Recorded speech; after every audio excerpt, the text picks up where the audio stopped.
Hi, my name is Fortner-Rodriguez, and I'm doing a video on the effects of microplastics to the ocean.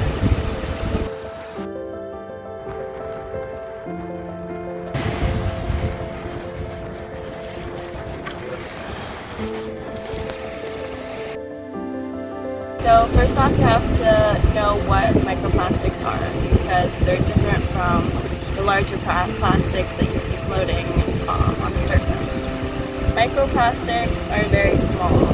They're about 5 millimeters in length, and they're almost undetectable unless you know what you're looking for. First, there's a primary microplastic, and that's when it gets produced very small and gets released into the ocean through beauty products or things like that.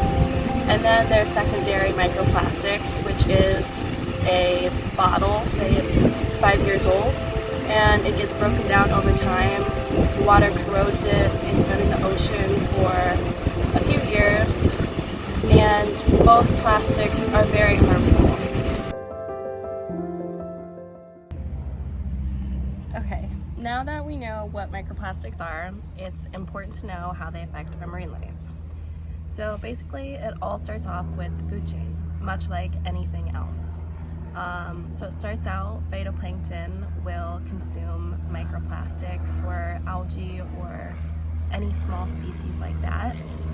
And then it moves on to the primary consumers, and they'll do the same thing, but not only will they ingest microplastics, they'll ingest another species who also consumed microplastics. And so you can see how it kind of builds. It moves up the food chain to larger fish, larger mammals, and then eventually to us as humans. But the scary thing is just like I talked about earlier, that building, we not only eat our own microplastics or breathe or drink, but we're also consuming the microplastics that even those tiny little phytoplankton consumed.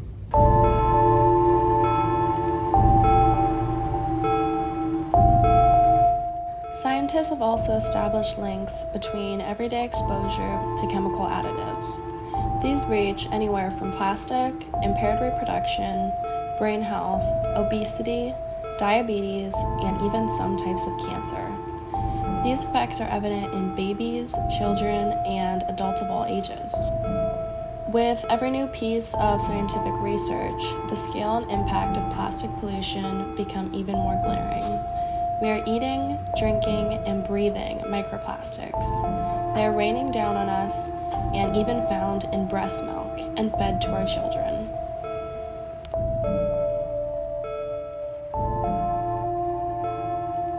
Microplastics. Microplastics are pieces smaller than 5 millimeters. Some of them are used in cosmetics or toothpaste, but most result from floating waste that is constantly exposed to UV radiation and crumbles into smaller and smaller pieces. 51 trillion such particles float in the ocean, where they are even more easily swallowed by all kinds of marine life. This has raised concerns among scientists, especially about health risks from the chemicals that are added to plastic. BPA, for example, makes plastic bottles transparent, but there's also evidence that it interferes with our hormonal system. DEHP makes plastics more flexible, but may cause cancer. It would be pretty bad if microplastics are toxic, because they travel up the food chain. Zooplankton eat microplastic. Small fish eat zooplankton. So do oysters, crabs, and predatory fish. And they all land on our plate. Microplastics have been found in honey, in sea salt, in beer, in tap water, and in the household dust around us. 8 out of 10 babies and nearly all adults have measurable amounts of phthalates, a common plastic additive, in their bodies, and 93% of people have BPA in their urine. There is little science about this so far, and right now it's inconclusive. We need a lot more research before panic is justified. But it is safe to say that a lot of stuff happened that we didn't plan for, and we have lost control over plastic to a certain extent, which is kind of scary. Together, we can beat plastic pollution. This video was a collaboration with UN Environment, and their Clean Seas campaign. If you want to take action to turn the tide on plastics, go to cleanseas.org and make your pledge.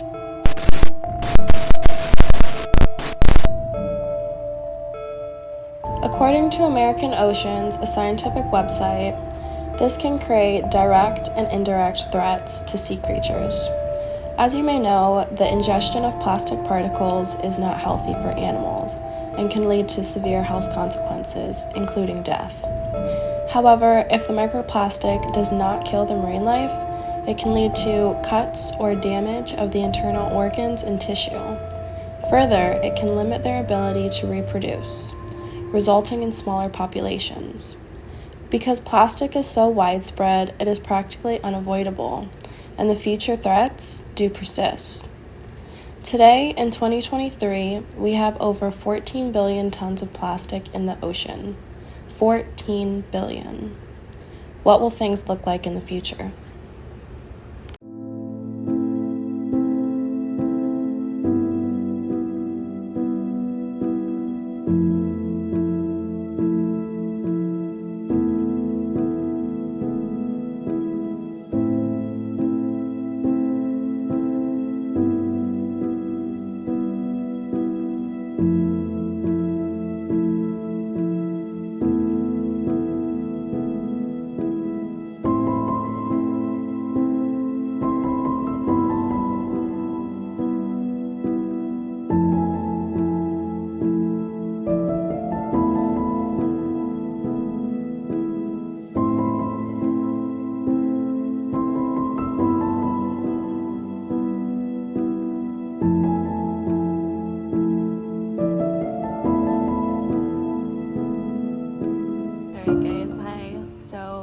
I know it's dark and it's late, and I know the last 10 minutes have been nothing but devastation and heartbreak, but there's just a few more things that I have to say. So as hard as it was to research and learn about microplastics, I'm really glad that I did it, and I'm really glad that I got to share it with you guys, because as hard as this assignment was, I think it was necessary to see, because these are things that normally we as humans try to block out the bad, try to avoid looking at it or thinking about it. But showing up to Fort Myers Beach earlier today, it's kind of what did it in for me, seeing the plastics right there in person and seeing how it was affecting us, because it's unavoidable, and it's here, it's everywhere, it's happening globally. Microplastics are becoming one of the biggest problems that we as a race have ever had to deal with.